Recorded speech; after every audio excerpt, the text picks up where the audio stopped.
کریم کے اندر نازل فرمایا ہے، اسی کو پر چلنے کو کیا کہتے ہیں؟ نیکیاں کہتے ہیں، گناہ سے بچنا کہتے ہیں۔ کسی کو معلوم نہیں، آج ہم نے اتنے تمام بیٹھے ہوئے ہیں، کسی کو معلوم نہیں کتنی دن ہماری اور آپ کی حیات ہے۔ کوئی کہہ سکتا ہے ہماری حیات کتنی دن کی ہے؟ کوئی کہہ سکتا ہے ہمارا حیات کتنے دن کا ہے؟ کوئی بھی کہہ نہیں سکتا۔ موت کب آئے گی کسی کو معلوم نہیں، حیات کتنے دن کا کسی کو معلوم نہیں، موت کب آئے گی کسی کو معلوم نہیں، مرنا کہاں پہ ہے کسی کو معلوم نہیں، دفن ہوگی کفن ہوگی کہ نہیں یہ کسی کو معلوم نہیں، لیکن پکی بات ہے مرنا ہے۔ اللہ کی قسم مرنا ہے، چاہے مرد ہو چاہے عورت ہو، امام ہو جوان ہو، مقتدی ہو مقتدہ ہو، کوئی بھی ہو، نمازی ہو بے نمازی ہو، مرنا ہے۔ لیکن ہاتھ جوڑ کر آج اپیل کرتے ہیں، مرنے سے پہلے مرو، لیکن محمدی بن کر مر جاؤ، اللہ کے احکام پہ چل کر مر جاؤ،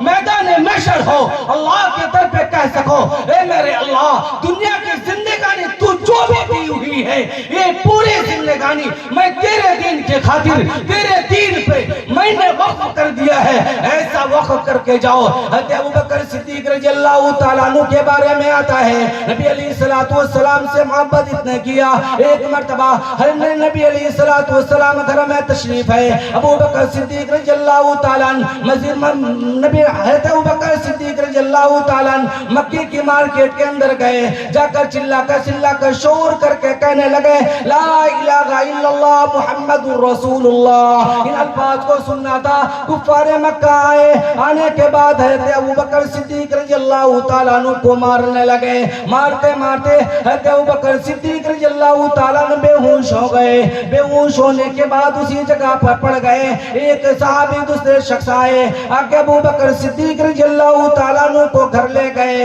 بے ہوشی کے عالم میں حضرت ابوبکر صدیق رضی اللہ تعالیٰ عنہ کے جب آنکھ کھلی، حضرت ابوبکر صدیق رضی اللہ تعالیٰ عنہ آنکھ کھلنے کے بعد سب سے پہلے کلام جن کلاموں کو کہا تھا وہ کلام یہ تھا کہ سب سے پہلے مجھے بتاؤ میرے نبی کا حال کیا ہے، وہ بتاؤ۔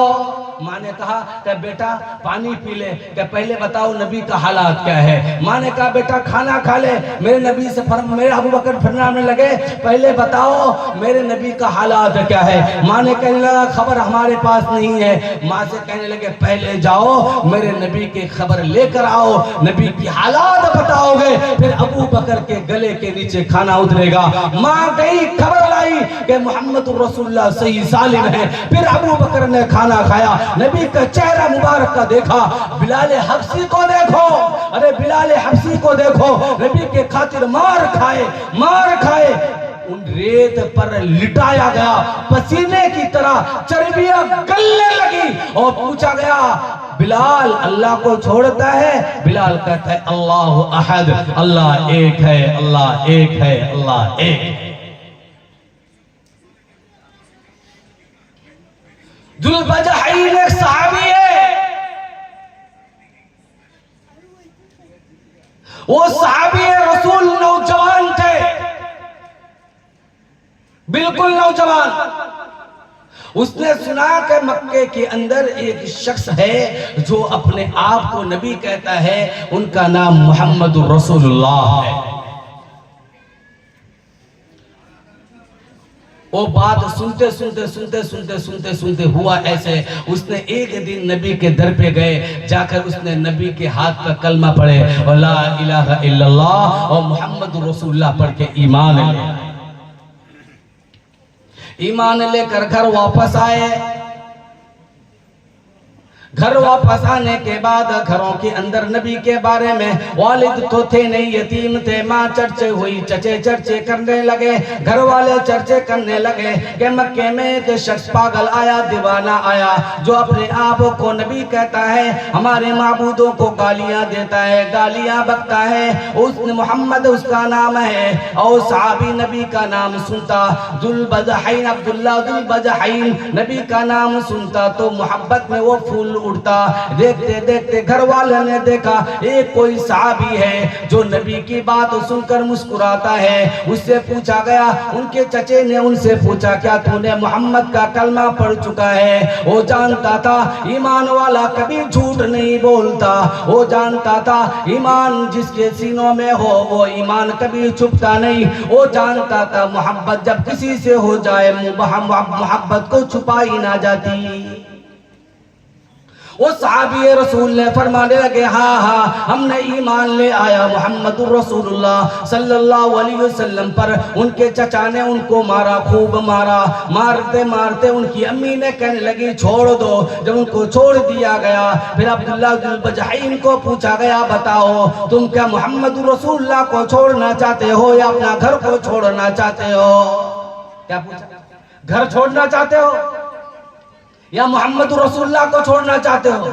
اس نے کہا ہم گھر چھوڑ دیں گے. اس نے کیا کہا؟ گھر چھوڑ دیں گے. اس نے گھر چھوڑنے کی بالکل نیت کی, گھر سے نکلنے لگے.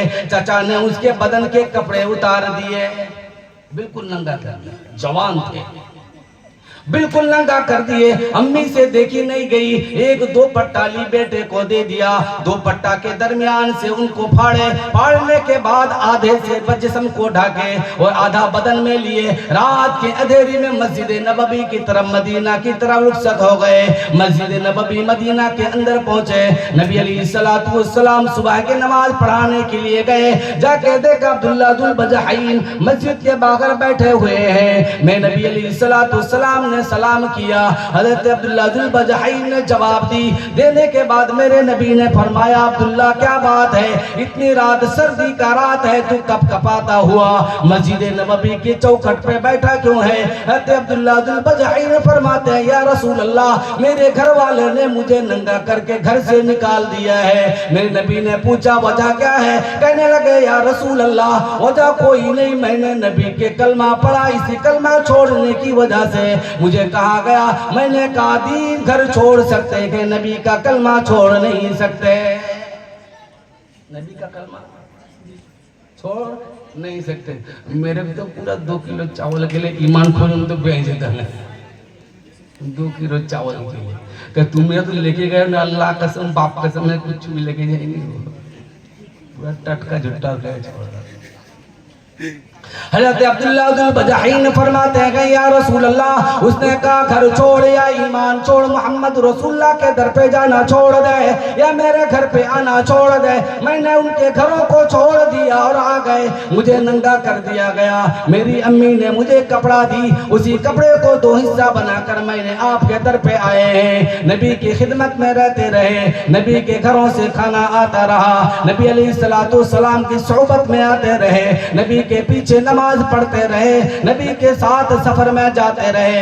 ایک سفر کا موقع ہے جہاد کے میدان میں رسول اللہ صلی اللہ علیہ وسلم کے ساتھ حضرت ذو البجحین رضی اللہ تعالیٰ عنہ بھی سفر میں جاتے رہے. راستہ میں اچانک پڑاؤ ڈالا گیا, رکے گئے, ٹھہرے ایک جگہ میں. حضرت عبداللہ ذو البجحین کی بہت تیز بخار آئی. نبی دوسرے خیمہ میں تھے, حضرت عبداللہ ذو البجحین دوسرے خیمہ میں تھے. نبی کے پاس خبر پہنچایا گیا یا رسول اللہ عبداللہ بیمار ہے. نبی نے فرمایا چلو ہمیں بھی جاتے ہیں. حضرت عبداللہ ذو البجحین آئے. آنے کے بعد حضرت عبداللہ ذو البجحین کے پاس نبی علیہ السلام تشریف لگے. رکھنے کے بعد حضرت عبداللہ کے سر کے نیچے بیٹھے اور عبداللہ کا سر اپنے گود میں لیا. کہاں لیا؟ گود میں. کس نے لیا؟ نبی نے. ماں کا گود ایمان کے لیے چھوٹا تو اللہ نے رسول اللہ کا گود عطا کیا. ارے ماں کا گود دین کے لیے چھوڑا تو اللہ نے رسول اللہ کا گود عطا کیا. اب رسول اللہ صلی اللہ علیہ وسلم کا گود ہے, ذوالنورین ذو البجحین کا سر ہے, نبی کے گود میں ہے, نبی کے چہرے کو دیکھ رہا ہے. بتاؤ دنیا میں ایسا کس کی موت ہو سکتی ہے؟ دنیا میں ایسا حسین موت کسی نے نہیں دیکھا جیسا حسین موت حضرت ذو البجحین کا ہوا. حضرت ذو البجحین کا موت آتا رہا اور کلمہ پڑھتا رہا, نبی کا چہرہ سامنے تھا. اور کسی کا سر اس طریقے سے ہو, چہرہ اوپر کی طرف سے ہو, میرے گود میں کوئی سوئے سر اوپر کی طرف ہو تو اس کی نگاہ کس طرف ہوگا؟ کس طرف ہوگا؟ میرے چہرے پہ. عبداللہ ذل بجحین کا سر ہے، نبی کا گود ہے، نبی کے گود میں ذل بجحین سوئے ہوئے اور مرتا ہے تو نبی کے چہرے دیکھتے ہوئے انتقال کرتا ہے. جب نبی کا چہرہ دیکھتے ہوئے انتقال ہوا، انتقال ختم ہو گئے، نبی نے فرمایا اب سن لو اعلان، سن لو نبی کا اعلان. اب نبی نے اعلان کیا عبداللہ ذل بجحین کا جو کفن کا کپڑا ہوگا وہ محمد رسول اللہ صلی اللہ علیہ وسلم کا عمامہ ہوگا. اللہ بدلہ دے رہے ہیں. اللہ کیا دے رہے ہیں؟ بدلہ. اپنا گھر چھوڑا، نبی کا گھر پایا، والدین کی محبت چھوڑا تو نبی کا گود پایا، گھر کا کپڑا گیا تو نبی کا کپڑا پایا. نبی نے فرمایا عبداللہ کا کفن کا کپڑا محمد رسول اللہ صلی اللہ علیہ وسلم کا کپڑا ہوگا. حضرت ذل بجحین کا کفن کا کپڑا محمد رسول اللہ صلی اللہ علیہ وسلم کے بدن کا کپڑا ہے. جب کفن پہنا دیا گیا، نبی علیہ السلام نے فرمایا عبداللہ کا جنازہ محمد رسول اللہ پڑھائے گا.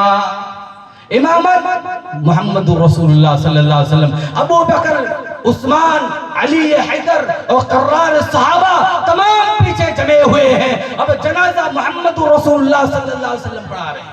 اب جنازہ ہو گئی، ہونے کے بعد قبر میں اترنے کے لیے صحابہ موجود ہو گئے. وہ کہہ رہے ہم اتر رہے ہیں.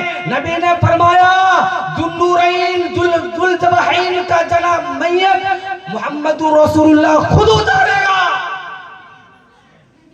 قبر میں میرے نبی نے اترے، قبر میں میرے نبی نے اترے. اترنے کے بعد ذل بجحین کو سلائے. سلانے کے بعد نبی نے آسمان کے طرف ہاتھ اٹھائے. نبی نے آسمان کے طرف ہاتھ اٹھائے. اٹھانے کے بعد کہنے لگا اللہ. کون کہہ رہے ہیں؟ نبی علیہ السلام. اور فرمایا اللہ ہم عبداللہ سے راضی ہیں، تو بھی راضی ہو جا. ہم عبداللہ سے راضی ہیں، تو بھی راضی ہو جا. حضرت عمر رضی اللہ تعالیٰ عنہ دیکھ رہے تھے، ادھر کھڑے ہوئے دیکھ رہے تھے اور دیکھتے دیکھتے کہنے لگے کاش یہ جنازہ اگر عبداللہ کے بجائے عمر بن خطاب کا ہوتا کیا ہی اچھا ہوتا.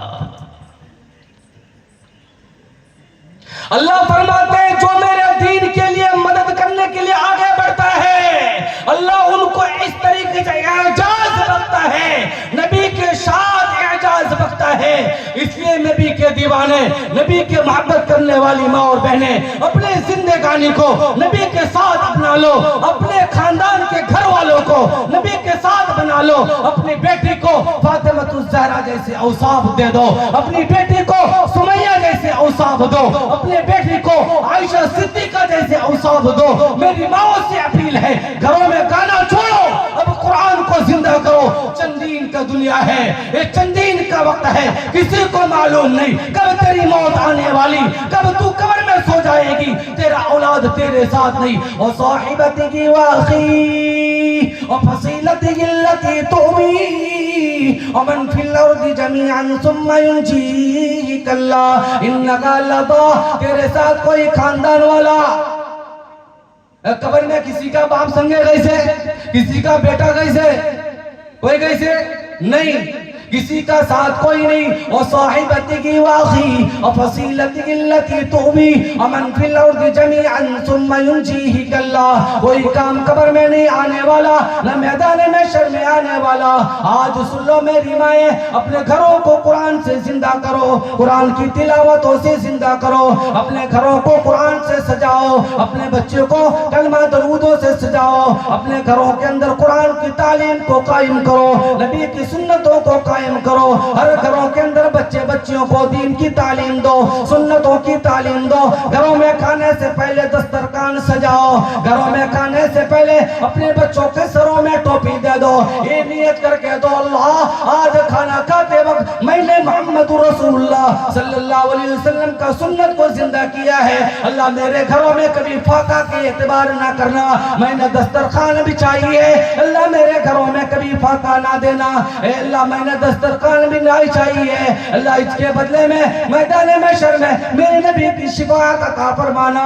رب اکبر کی قسم اگر تو نے ایک سنت اپنے بچوں کے سروں میں سجا دی. میں اپنے بچوں کو ٹیکاؤں سے سجاتے ہیں. نہیں نہیں نہیں, اپنے بچوں کے سروں میں ٹیکا نہ دو. مسلمان اپنے بچوں کے سروں میں ٹوپی دیتے, ٹیکا نہیں دیتے. مسلمان اپنے بچوں کے سروں میں کیا دیتے ہیں؟ ٹوپی دیتے ہیں, ٹیکا نہیں دیتے. اپنے بچی کے سروں کو ڈھانپو اوڑھنا کے ذریعے سے, اپنے بچے کے بدن کو ڈھانپو کپڑوں کے ذریعے سے. اس ننگی دنیا کو چھوڑو. محمد رسول اللہ صلی اللہ علیہ وسلم آج سے 1400-1500 سال پہلے جس شریعت محمدی کو دے کر گئے ہیں, اسی پر 100% نجات ہے. اللہ کی قسم ساری دنیا چاند پر پہنچ جائے, اگر تیری زندگانی محمد رسول اللہ صلی اللہ علیہ وسلم کے سنت کے مطابق نہیں, یہ کوئی کامیابی ہے ہی نہیں. کامیابی تو وہ ہے جو تیرے نبی کے طریقے میں ہے, وہ طریقہ جو میدان محشر میں چلے گا, وہ طریقہ جو قبر میں چلے گا, وہ طریقہ جو حشر میں چلے گا, وہ طریقہ جو جنت میں چلے گا. اس کو طریقہ کہتے نہیں جو آگ بجھی ختم, اس کو کیا کہتے ہیں؟ یہ کوئی زندگانی ہے؟ یہ تو دنیا تو ایک بنانے کی جگہ ہے, آخرت لامحدود جگہ ہے. دنیا بنانے کی جگہ ہے, آخرت لامحدود جگہ ہے. ٹھہرنے کا جگہ جنت ہے, بچنے کا جگہ جہنم ہے. اسلام والے ایمان والے کا ٹھکانہ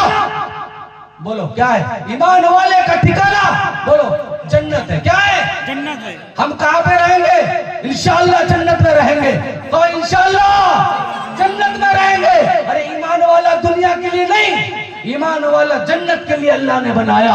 ایمان والے کے لیے ٹھکانہ بنایا جنت, اور کافر مشرک کے لیے اللہ نے بنایا جہنم. اللہ کے پاس مجھے درخواست ہے, مانگنا ہے کہ اللہ دنیا کی زندگانی میں عفت دے, عافیت دے, ایمان دے, مرنے کے بعد نبی کی شفاعت دے, اور حوض کوثر کے ساتھ جنت میں داخلہ فرما. جنت میں داخلہ فرما. نبی کی شفاعتیں مانگو, نبی کی شفاعتیں مانگو, نبی کی شفاعتیں مانگو. مانگنا جو بھی ہے, مانگنا جو بھی ہے اللہ سے مانگو. سب سے پہلے اللہ کو سناؤ, اپنے درد اللہ کو بتاؤ, اپنے پریشانی اللہ کو بتاؤ, بچے بیمار اللہ کو بتاؤ, گھروں میں بیوی بیمار اللہ کو بتاؤ, ضرورت دنیا کی اللہ کو بتاؤ. پہلے اللہ کو سناؤ, پھر غیروں کے پاس جانا ہے تو جاؤ, نہ جانا ہو پھر ڈٹ کے عبادت میں لگ جاؤ, صلاۃ الحاجتیں پڑھو, اللہ سے مانگو. اگر نہ ہو درود پاک کی تذکرہ لگا لو, درود شریف پڑھو, نبی کی شان پہ پڑھتے رہو, پڑھتے پڑھتے سو جاؤ, پھر اٹھ کے پھر پڑھو. اللہ تیرے ہر پریشانی کا حل درودوں کے اندر اللہ رکھ ہی دیتا ہے. ہم مانگتے ہی نہیں, اور تھوڑی بہت ضرورت پڑی ان کے پیچھے بھاگے, وہ ان کے پیچھے بھاگے, مولانا ان کے پیچھے بھاگے, وہ اس کے پیچھے بھاگے. میرا حل تو میرے نبی نے بتا کر, جن کو اونٹ چرانا نہیں آتا, عمر بن خطاب کو 2200 کروڑ مربع میل کا حکومت اللہ نے عمر کو دے دیا. 2200 کروڑ مربع میل کا حکومت کا بادشاہ, جو آج تک ایسا بادشاہ پیدا ہی نہیں ہوا عمر جیسے. جس دن عمر جیسے بادشاہ قائم ہو جائے, ساری دنیا کے اندر امن و امان قائم ہو جائے. اس لیے تو رات کے اندھیرا, گھروں کے اندر کوئی نہیں, صرف ماں اور بیٹی, صرف ماں اور بیٹی. ماں کہتی ہے بیٹی دودھ میں پانی ملا, بیٹی کہتی ہے مائی عمر کا حکم ہے دودھ میں پانی نہیں ملانا. ماں کہتی ہے بیٹی عمر یہاں موجود نہیں, بیٹی کہتی ہے مائی عمر موجود نہیں تو کیا ہوا, عمر کا رب تو موجود ہے, عمر کا رب تو موجود ہے. ابو بکر صدیق صبح سویرے نکلتے, نماز فجر سے پہلے جنگل کی طرف بھاگتے, پھر صبح سویرے نماز سے پہلے آتے. عمر بن خطاب نے دیکھا عمر جاتے کہاں کو, اب عمر نے بھی نکلے, جا کے تو دیکھا ابو بکر صدیق ایک بوڑھی ماں کے پاس جاتے, بوڑھی ماں کے پاس. ان کے گھر کے بستر کو صاف کرتے ہیں، ان کے گھروں کو صاف کرتے ہیں، ان کے ڈول میں پانی بھرتے ہیں، ان کے کھانا پکاتے ہیں، مائی کو کھلا کر کے آتے ہیں۔ ابو بکر کا انتقال ہوا، اب عمر نے وہی راستہ کو چنا، عمر نے وہی راستہ کو چنا۔ عثمان غنی کو دیکھو، نبی کا تیسرا صحابہ، نبی کا داماد، جس کو ذو النورین کہتے ہیں، حضرت عثمان غنی کو دیکھو۔ میرے نبی نے فرمایا، عثمان میرا دل چاہتا ہے وہ کنواں اگر مسلمان کا ہوتا کیا ہی اچھا ہوتا، وہ کنواں کافر کا ہے، وہ کنواں کافر کا ہے، وہ مسلمان کے پاس پیسے لے رہے ہیں ہر ایک پانی کے بدلے میں۔ عثمان نے کہا یا رسول اللہ، عثمان نے کہا یا رسول اللہ، عثمان نے کہا یا رسول اللہ، اگر وہ کنواں ہم دے دیں، وہ کنواں اگر ہم دے دیں، اور وہ کنواں ہم دے دیں۔ نبی نے فرمایا عثمان تو ہی دے سکتا ہے۔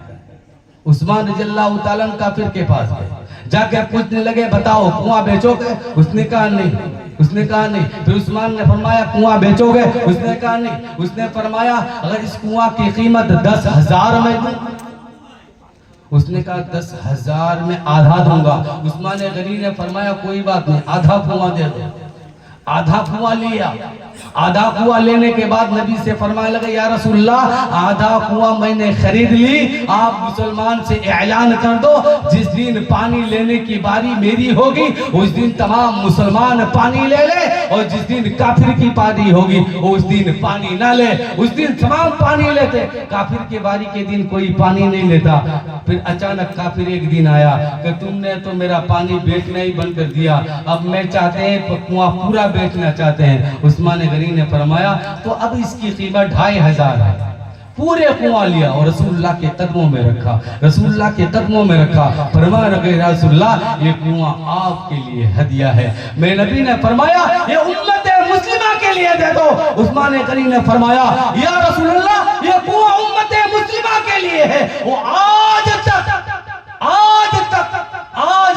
مدینہ کی گلیوں کے اندر وہ کنویں، وہ زمین و جائیداد، وہ کھجور کے باغات جو عثمان غنی کے تھے وہ اللہ کے راہ پر اس طریقے سے وقف کیا گیا جو آج بھی یتیموں کے، بیواؤں کے، مسکینوں کے کام میں آیا۔ آج بھی یہ تھے میرے نبی کے صحابہ، یہ تھے میرے نبی سے محبت کرنے والے۔ وہ ہماری طرح نہیں تھے، وہ ہماری طرح نہیں تھے۔ ہم سب تو کھانے والے ہیں نبی کے نام میں، ہم سب کھانے والے ہیں نبی کے نام میں۔ بات کو غلط طریقے سے میرے بات کو نہ لینا۔ آج بھی ایک غریب آتا ہے مانگنے کے لیے، وہ مانگتا ہے لا الہ الا اللہ محمد رسول اللہ۔ ہوتا کیا نہیں ہوتا؟ کیا لا الہ الا اللہ محمد رسول اللہ مانگنے کی دعا ہے؟ لا الہ الا اللہ محمد رسول اللہ مانگنے کی دعا ہے؟ جس طریقے سے کھانے سے پہلے اللہم بارک لنا فیما رزقتنا وقنا عذاب النار یہ پڑھ کر ہم کھانا کھاتے ہیں بسم اللہ وعلی برکت اللہ، اس طریقے سے کیا مانگنے سے پہلے لا الہ الا اللہ مانگنے کی دعا ہے؟ کیا لا الہ الا اللہ مانگنے کے لیے آیا؟ لا الہ الا اللہ تو مرے ہوئے دل کو زندہ کرنے کے لیے آیا تھا۔ لا الہ الا اللہ تو اللہ کی پہچان کرانے کے لیے آیا تھا۔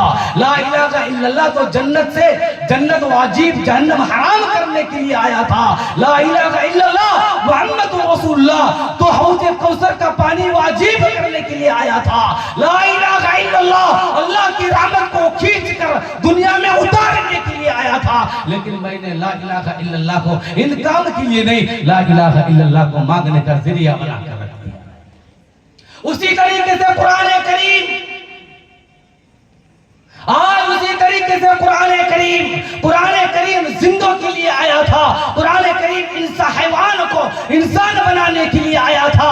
قرآن کریم انسان کو انسان بنانے کے لیے آیا تھا، ایک مومن بنانے کے لیے آیا تھا، جنت کے راہ دکھانے کے لیے آیا تھا، اپنے نماز سکھانے کے لیے آیا تھا، محمد رسول اللہ کی محبت سکھلانے کے لیے آیا تھا۔ لیکن میں نے قرآن کریم کو مردے کے سامنے پڑھنے کے لیے رکھ دیا، 3 دن میں پڑھنے کے لیے رکھا، 4 دن میں پڑھنے کے لیے رکھا، مہینہ بھر میں پڑھنے کے لیے رکھا، شب بارات میں پڑھنے کے لیے رکھا۔ اس کے علاوہ قرآن کو طاق میں رکھا جاتا ہے، ان پہ میلے پڑ جاتے ہیں، گندگیاں ہو جاتی ہے، صاف کرنے کا موقع نہیں ملا۔ میں نبی نے فرمایا جس گھروں کے اندر قرآن کی تلاوتیں ہوتی ہے اس گھروں کے اندر اللہ کی رحمتیں ہوتی ہے، اور جس گھروں کے اندر قرآن کی تلاوتیں نہیں ہوتی اس گھروں کے اندر شیطان کی نزول آتی۔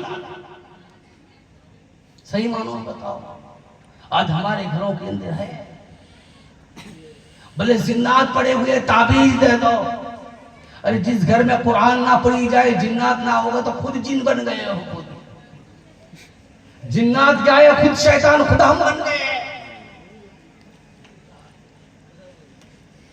اس لیے میری ماں اور بہنیں بھی بیٹھی ہوئی ہے، میری مائیں ہر گھروں کے اندر 24 گھنٹوں میں کم از کم ایک آیت ہی پڑھ لے، ایک آیت، کم از کم ایک آیت ہی پڑھ لے، اپنے بچوں کو ایک بار صحیح لا الہ الا اللہ محمد رسول اللہ صلی اللہ علیہ وسلم پڑھا دے، ایک بار نبی پر درود پڑھا دے۔ آج امت مسلمہ بے حال ہے، بے گھر ہے، پریشان ہے، مصیبتوں میں ہے، ہر طرف پریشانی ہے، اس لیے کہ وہ نبی پر درود نہیں پڑھتے، نبی کی شان میں درود نہیں پڑھتے، نبی کی شان میں درود نہیں پڑھتے، خدا کا کلام نہیں پڑھتا۔ جس جگہ میں درود نہ ہو، جس جگہ میں کلام نہ ہو، جس جگہ میں اللہ کی وحدانیت کی باتیں نہ ہو، للہیت کی باتیں نہ ہو، وہ گھر، وہ جگہ، وہ علاقہ شیطانی طاقتیں گھیر لیتی ہے۔ اب جب شیطانی طاقتیں گھیری ہوئی ہے، ہم خود شیطان بن چکے ہیں، اب اللہ کی رحمتیں آئے گی تو آئے گی۔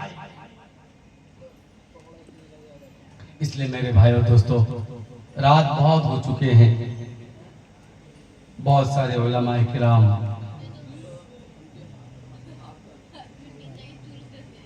بعد نماز عشاء سے لے کر بیانات کرتے رہے، اس لیے جو صرف اور صرف اصل مقصد ہے میری ماں، وقت بالکل نہیں ہے، 2 بات ہم بتا دیں۔